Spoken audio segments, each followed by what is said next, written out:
Hey everybody, this is Talkative Carl back again for another uh, movie spoiler review for the holiday Christmas movie reviews. And I wanted to turn this a little. Can kind of. Oh God, that's bright. Ooh, turn it down a bit. Still kind of bright. Mm, there you go. Yeah, I wanted to review this movie last Saturday as I initially planned to, but because of one of reaction videos got like a strike, I couldn't post anything on YouTube for a while. But that's been lifted as of last night. So now I am finally getting to my review on Violent Night. Before I get into that, please leave a like, comment, hit the notification bell if you like this video and other videos that I posted, whether it's other movie reviews, TV show, comic book, my video game walkthroughs. Check all that out, as well as my Twitch channel where I live stream my video game walkthroughs, twitch.tv/talkativecarl, if you are so inclined. Anyway, Violent Night is one of those kind of initially when I heard about this like a year ago, it seemed like one of those kind of tired old tropes that I got sick of with evil Santa kind of thing. I think we kind of like I think that just like with whole evil Superman, quickly worn out is welcome. But this is not it. Upon the first trailer that was shown a long time ago, this is pretty much like a Die Hard with actual Santa. I already did my review of the first Die Hard movie and the second Die Hard movie. I thought I was going to do it this year, but I'll probably have to push it to next year. While I want to do one of my second favorite Die Hard film, Die Hard with a Vengeance. But we'll get to that when we get to that. But it's so more to it than just it being like a Die Hard thing. It's like a combination of three classic Christmas, well, two Christmas things in one action film. It's like Die Hard meets John Wick meets Home Alone, all rolled into one.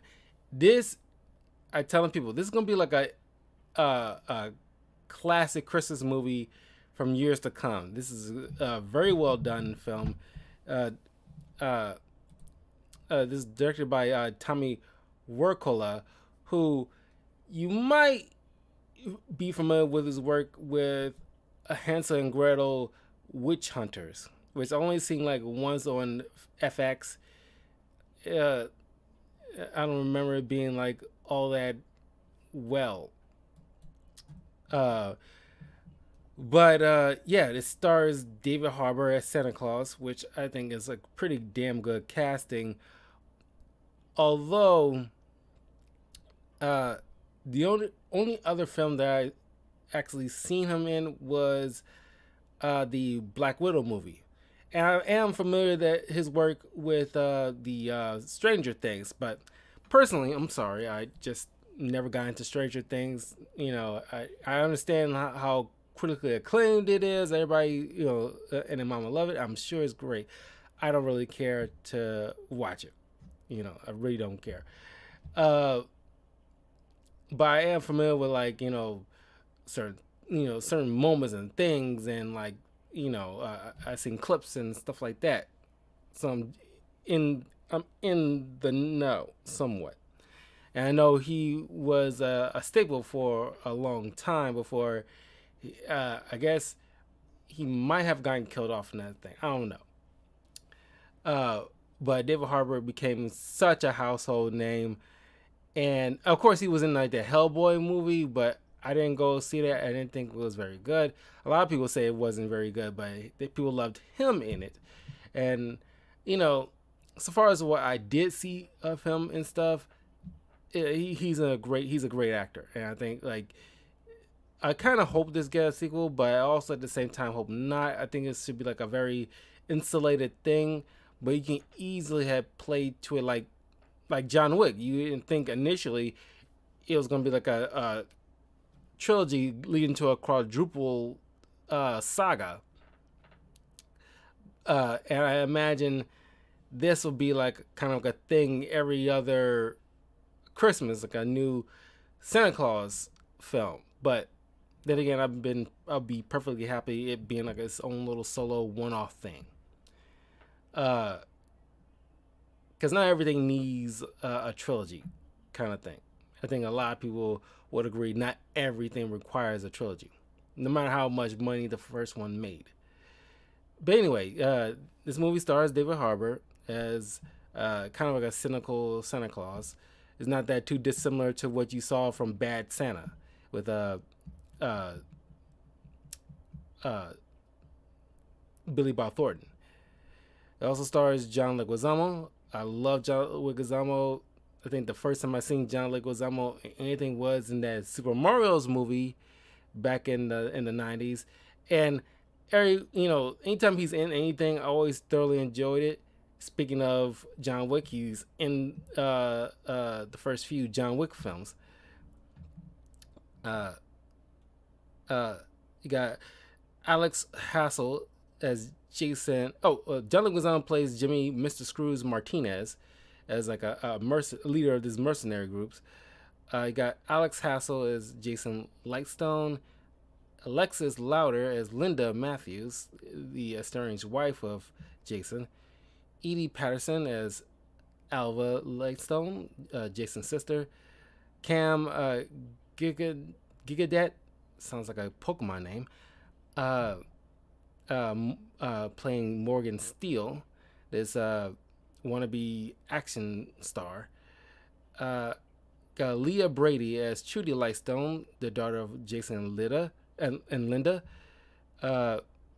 Beverly D'Angelo as Gertrude Lightstone, the matriarch of this family. Then you got the other like mercenaries, like Brendan Fletcher as this mercenary. They just give the code names like Krampus, and then there's Andre Eccleston as Gingerbread, and and so on from there. So, obviously, Die Hard has played like a major influence in here. You'll see why. But as far as like the action and the violence, definitely lends itself to some John Wickness to it. But you open with, I'm not sure the whole entire thing's set, because I don't think it's set entirely in the UK, because all the other people are like either Hispanic or American. But you open in Britain, where Santa David Harbour is visiting, is just stopping by this local pub, getting like a drink, trying to drink away his woes of the holiday season, thinking like, oh, kids today are too materialistic. They don't appreciate the value of what Christmas really means. Is that kind of thing. And every so often, like people show like there's this like old guy playing like a like a mall Santa, street Santa kind of thing, and he points out like this like just seeing the smiles on those kids' faces kind of make it all worth it. And then he hands this bar tender lady this gift for her son or grandson, and she wondered like, how you know his name or my name? It's like, I never told you any of that stuff. He leads to the roof. She chases after him because she didn't think, she don't want no drunk fool causing an accident on her roof of her pub. He disappears and then he flies off on a reindeer. As he's all in wonderment, he vomits on top of her, and it gets kind of gross. I can definitely see like a Billy Bob Thornton, if he was actually like Santa Claus, he would probably behave similar. I imagine David Harbour took some inspiration from Billy Bob Thornton's portrayal in Bad Santa. And as he's like flying to deliver. You see like a montage of him delivering presents to all these children, and uh, he just taking people's booze, and of course he's eating the cookies. He's he spits out like all this like skim milk and all this other stuff. So he's still doing his job, but he doesn't like have like uh much heart into it as he used to. Uh, then you see like the Lightstone family, and it's not too dissimilar to like what you saw from Knives Out with that kind of family, and how like it's not as like many of them, but the kind of same snotty, rich one percenter attitude towards each other. All this stuff like Jason, who is estranged from his wife, who uh, never fit into that family. She doesn't think that family is any good for him or her or their daughter. And of course, you got Leah, not the actress, the character's name, Trudy, who is all bright eyed, bushy tailed, like like a small wonder type of kid who's like I don't know, like 10 to 12, somewhere around there. Uh, who who's I want to say like reality didn't crush her dreams or anything like that, but she's still like the kind of innocent kid that isn't tainted by the world at large and their cynical nature outside of her. And typically in things like this, and more often than not, the uh, uh, Christmas Hallmark movies where you have little kids is all cute for the sake of being cute. There's a little bit more to her that I gotta give it to her, where it's like she swears, she's not like all like total like just cute kid just took plucked from a Hallmark movie and put into like a more violent thing. It ain't like that. She knows, she's like, and now like bad people, and like she stands up for herself and that kind of thing.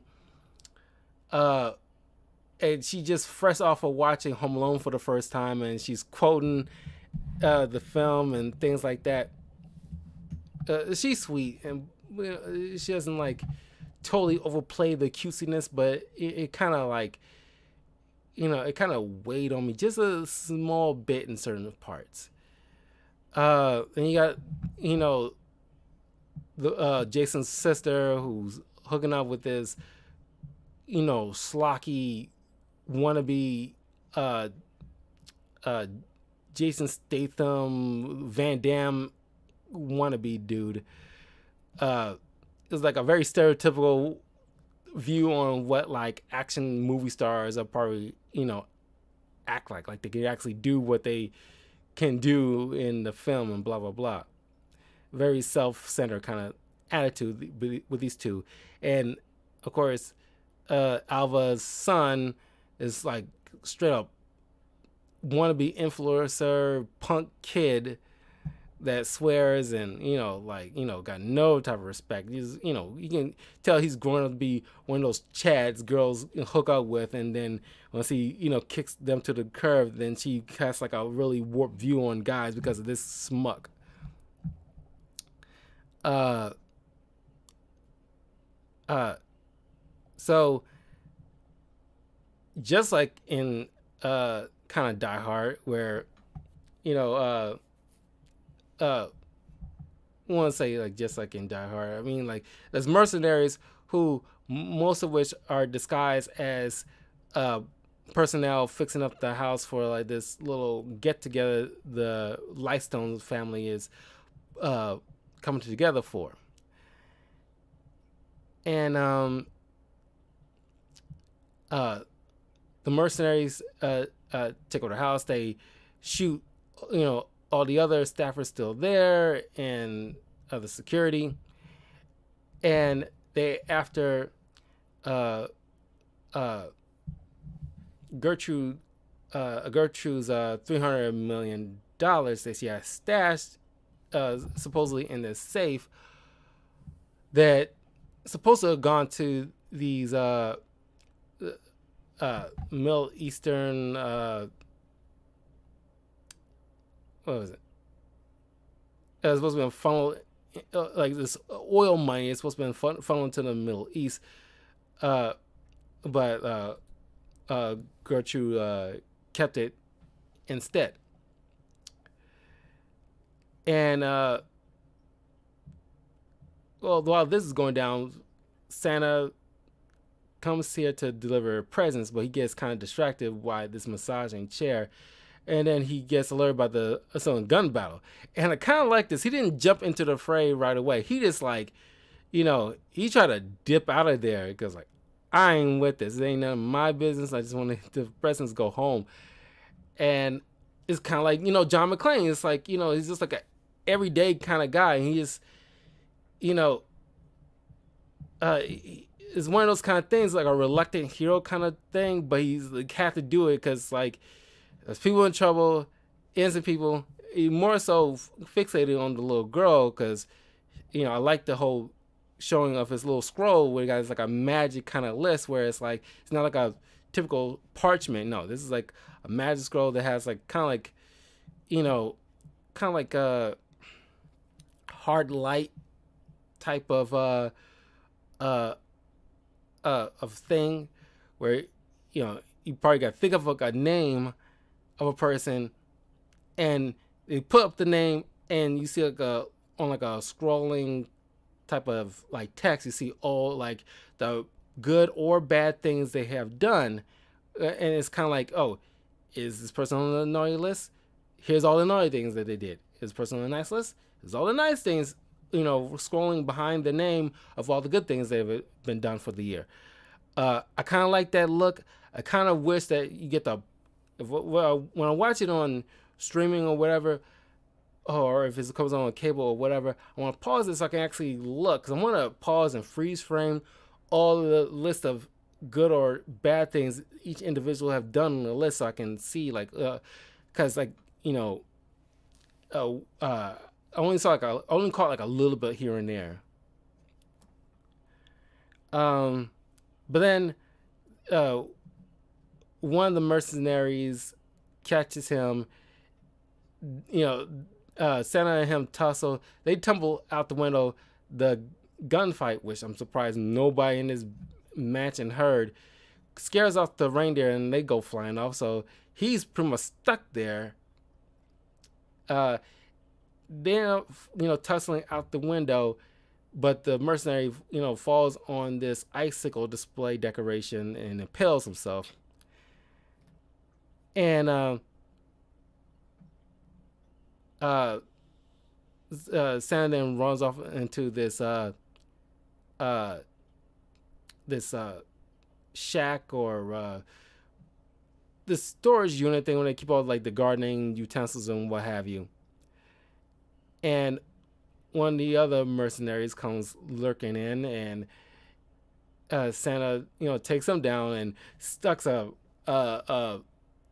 Christmas tree star, a topper, into his eye. He's still coming, and he plugs the thing in and he electrocutes it. It gets kind of not over the top graphic, but just like John Wick-ish kind of graphic. Like something you expect from John Wick. That's what you see on display here as far as the level of violence. And you think it's smoldering on his face. It was so dope.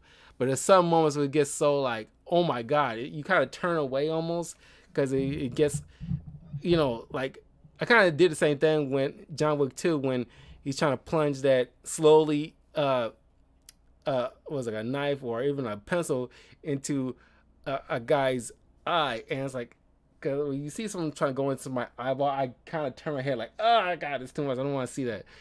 It's moments like that in this. It's also equally as dope. Santa takes away one the guys he kills walkie-talkies and tries to call for help, which I think is kind of stupid. I mean, I'm pretty sure everybody's aware that you don't know who's on what frequency. You might end up catching just like in Die Hard, using a walkie-talkie and contacting the very bad guys, and or at the very least have them listen in on your conversation. You don't know. That's kind of a idiotic move. But earlier in the film, because the dad forgot, to take this, little girl to see Santa at the mall and everything like that. Like, you can't be that absent-minded. You know the holiday it is. It's kind of like a stupid trope in some holiday films. Like one of the parents forgot to take their kid to see Santa on, before Christmas and blah, blah, blah. Or just like in Jingle All the Way, another movie I reviewed on this channel last year. It's like, I mentioned that. It's like, I don't care how busy you are. For the moment of October hits, and all this Halloween stuff rolls around, I am never that busy. No way, I don't imagine anybody that busy unless you're just completely shit of a individual or even a parent where you just completely like just chose to ignore or don't care or you don't even celebrate. Even people who don't even celebrate can, acknowledge that it's the Christmas season and everybody's in the mom is out to make sure they do all this and that and the other for the Christmas holiday. He's in there like, the dad in Jingle All the Way, like, oh, I forgot to get the action figure Jamie wanted. And it's like, how? It's like, all these Christmas decorations and, your wife reminding you, it's like, I cannot fathom somebody doing that. I cannot fathom this guy forget to take his daughter to see Santa at no point in the coming weeks of Christmas, not one time taking her to go to the mall to see Santa. That just boggles the mind. Even when you're out with her, you running errands, you could just quickly go to a mall, any mall to see Santa. Boom, you're done. It makes no sense to me. I think that trope is kind of overplayed and doesn't make any sense. Nobody is that forgetful throughout the how many days in the month of December?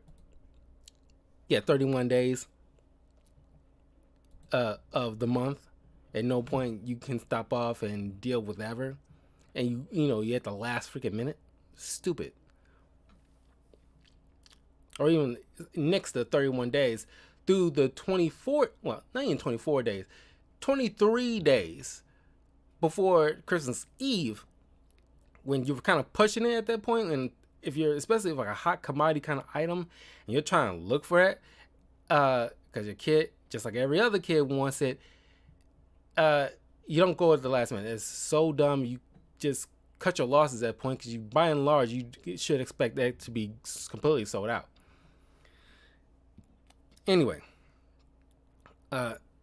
Santa, while trying to reach for help, going through different channels, he reaches Trudy, who was playing with this walkie-talkie the dad gave her as like a kind of completely last minute, and just pulled it right out of his old closet and gave it to her as a gift.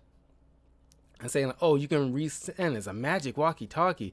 And I was like, I can't believe this kid at the age she is, even if she's like 11 years old, she shouldn't be able to just so quickly buy that. It's like, I understand you're supposed to be cutesy and innocent, but you're not stupid. Even Kevin McAllister, as even younger than she is, I know he's supposed to be like, kind of mature and dealing with things, more mature than you expect from a guy his age, but he wouldn't so easily buy that little bunk. And it's kind of like, I kind of wish you kind of like a combination of the two kids, like the whimsy of the girl, but also with some level of maturity of Kevin McAllister. I kind of prefer the kid has some kind of combination of both of them, because she seems like she's too innocent to the point of naivete. And I kind of don't care for that. So he gives her this walkie-talkie and I was like, oh, you can speak with Santa in this magic walkie-talkie. And of course she tries to reach, and they overhear her wishing that her parents get back together. That song and dance, skip that. So the family is all held hostage, and Santa reaching her, and he just, he doesn't want this little girl to get hurt, so he steps up to try to save her family. And of course, the mercenaries start to take notice that a couple of their guys are dead, and it's like they realize on the security cameras, oh, there's some kind of rogue Santa guy. They thought is somebody that Gertrude hired to entertain, but she's like, no, I think it's tacky. I don't send a hire no slocky Santa. So, uh, uh, Santa takes a couple of these people out. Little by little, you get to understand at least a little bit of Santa's past. In this particular Santa, used to be a Viking, and he had this hammer that he used to bludgeon people to death. And that's why I was saying this could easily get a sequel, because you can delve a little bit more into his origin story of how this Viking started to become magical and start to, because I like to think of it as like he done such naughty things in his days as a Viking, he can further appreciate what it means to be nice, and you can obviously do something with that. So uh once because they trying to get inside his vote, and they come to realize there's no money inside. uh uh of course, Mrs. Scrooge is livid, obviously, and as he's like threatening to shoot, people at random to get the answers he needs, this little punk kid kind of had the most brilliant line on the entire film. And he just points out, it's like, well, if you shoot us at random, what if you end up shooting the person who actually know the answer to it? And it's like the look on John Leguizamo's face is like, this little shit kid. It's like, because you can't, it's like, sometimes kids say the darndest things that actually is smarter than everybody just freaking realize. And it's like, fuck, that's a pretty damn good point. It's a pretty, because you can't just shoot people at random, because you would end up shooting part of the person you might know the answer to it. So he decided to end up torturing people, and he threatened to torture uh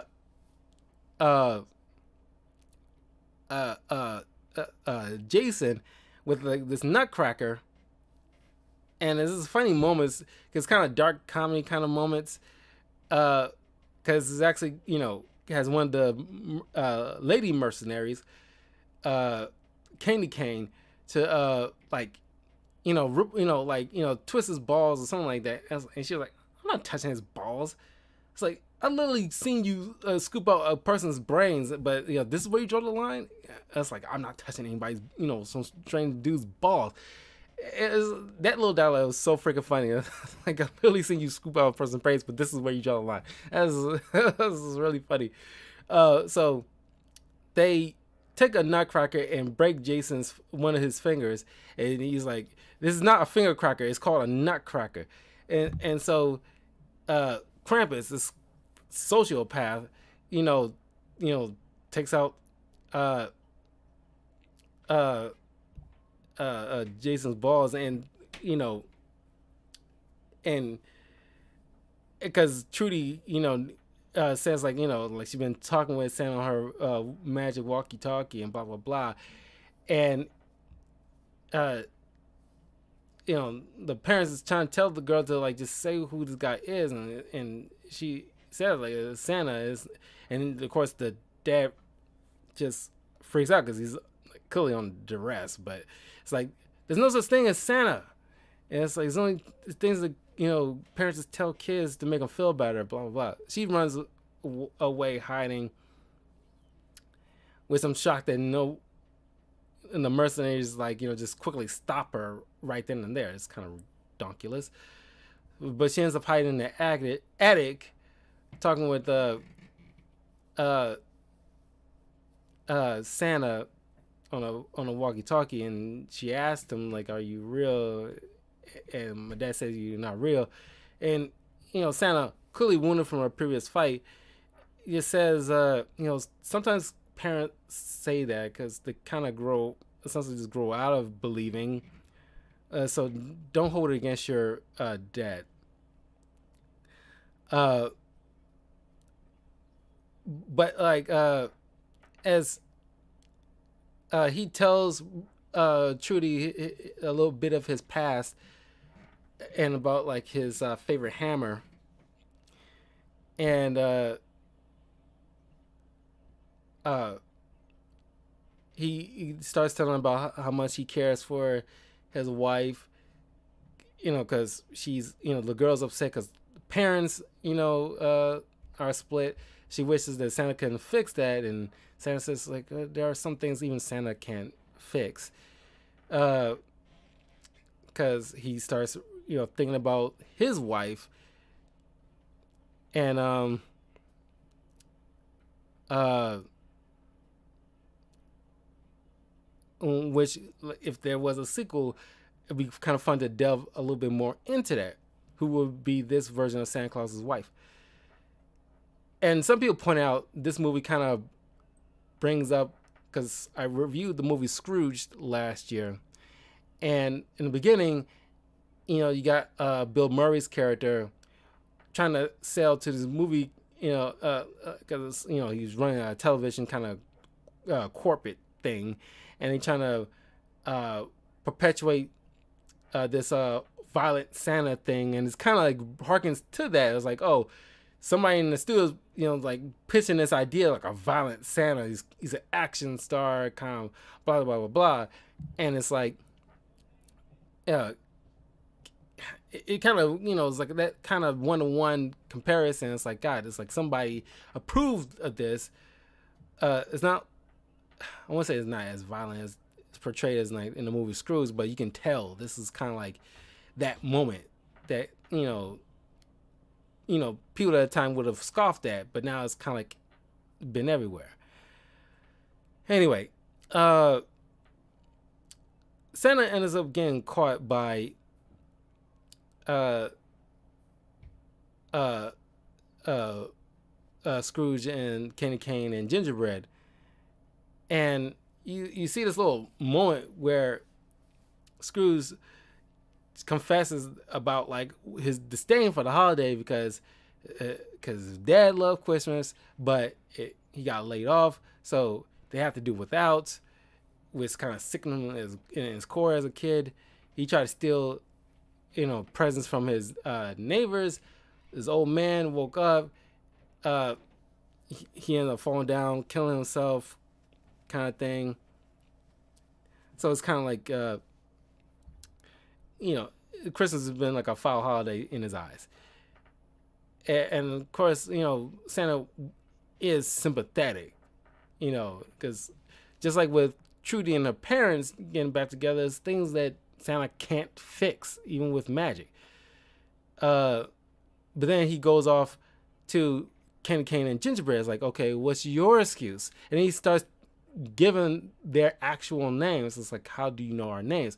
And he starts telling about, oh, Candy Cane, like, I remember you used to pick on your little brother and made him eat worms or something like that. It's like, just, getting off what they did as children. There's no freaking way he would have known that unless he was actually Santa. And of course, Gingerbread notices him thanks to the distraction by Trudy. Notices Santa turn to glowy dust and shoot up the chimney. So now they like, are starting, the other mercenaries are starting to slowly be convinced like this might be actual Santa. And of course, Scrooge is not like, believing any of this crap. And then, of course, Gertrude expected her little team of her personal SEAL Team 6 to come rescue them every time one of them gets into a situation. You got like a kill squad. But these kill squads happen to be working for Mr. Scrooge this whole time. Shocker.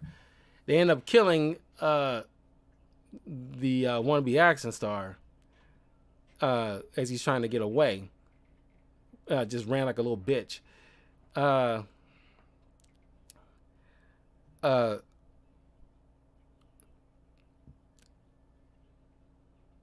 then it's come to realize that Jason was the one who took the money and hid it so that way he can steal it, run away with and get back together with Linda and be a family with her and Trudy.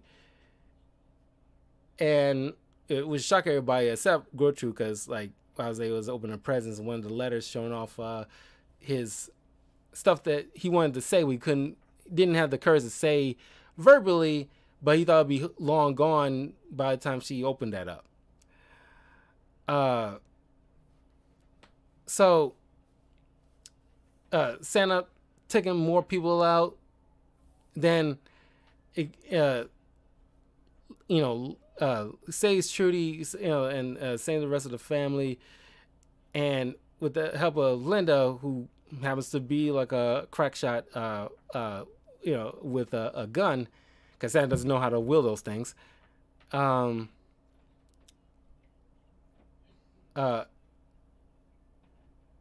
then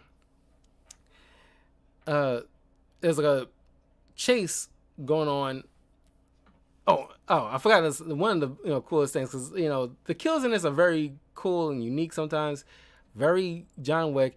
He stuck a grenade up a guy's ass, and he just you see it in the trailer. Like, I gotta watch because he's like usually in action movies, the main hero just walks away, and like it's usually a slow mo as the explosion kind of goes off and like supposed to be a cool moment, but it's like no, I actually want to see this.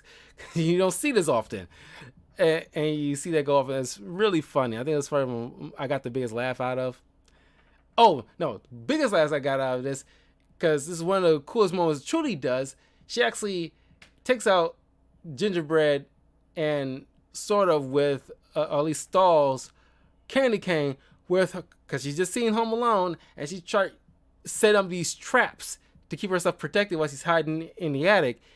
And this plays to a lot of people who's been saying for many years about how like Home Alone, if played right, could be very freaking dangerous and violent and broaching R-rated.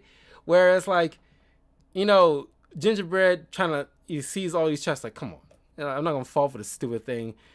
And laying like a false sense of security. They climb on. He tried to climb on his ladder.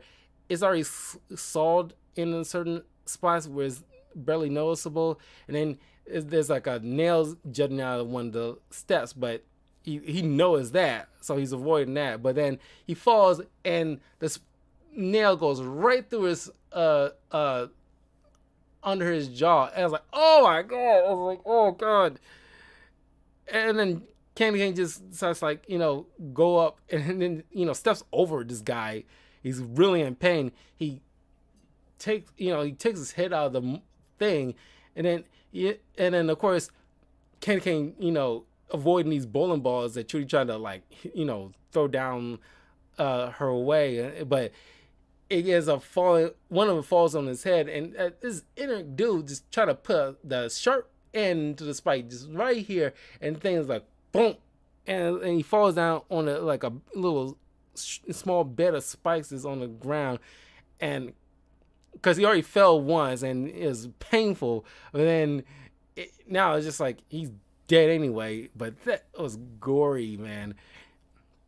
And of course, Candy Cane, falls in a trap of this adhesive stuff on the ground, and she's getting out, and she's literally about to shoot this kid, and Santa just in nick of time saves her and bludgeons her to death with his mallet he finds in a sledgehammer he finds in the storage area, of course, with Trudy avoiding seeing that kind of stuff.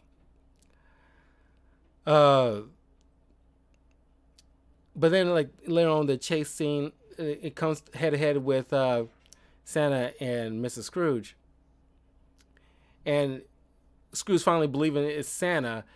It's like I can finally kill Christmas, And then these two fight, and it gets pretty like gnarly until Santa gets the upper hand and takes Scrooge and taps his nose and turns to dust to shoot up this like I don't know, it's like this abandoned kind of chimney thingy, I don't know, or outdoorsy chimney thing for outdoors purposes, and he shoots up, but and then it's eviscerating Mr. Scrooge on the way out until he's just like a torso. And in the midst of celebrating too quickly, he gets shot by one of the leader of the kill squad, and until Gertrude gets to drop on him and shoots him dead. And thanks to the power of belief, they miraculously revive Santa. And he kind of points out, like, I still don't know how this magic stuff works. And then he notices the reindeer coming back. He is a little miffed at them at first for stranding in him by himself, until he sees the note on the because his previous bag of presents gets thrown in the fire by Scrooge, but thanks to Mrs. Claus, sends him like a new bag with a note attached. It was like a very like endearing note. I forgot what it said, but basically like you thought you might need this. Thought you might be in trouble. You thought you might need this kind of thing. And then he goes out to finish his little sleigh ride. And yeah, the movie ends there. And it's a great movie. Like I said before, it will become a Christmas classic. I can definitely see it right now. Definitely a lot of memories of Die Hard and Home Alone. Obviously, they borrowed heavily from those particular iconic Christmas films. And I would be mad at for a sequel, but I just don't want it to be like a whole trilogy or a franchise thing. Just like maybe keep it just like a 2-movie kind of arc. But if you've seen Violent Night, let me know what you thought. What things that you liked about it, what you didn't like about it. Don't forget to hit that notification bell and that like button. It helped me out immensely. And I will see you guys in a few minutes as I'll do some reaction videos to some movie trailers that came out a few days ago. Yeah. And there'll be more Christmas movie reviews coming up further along into the month.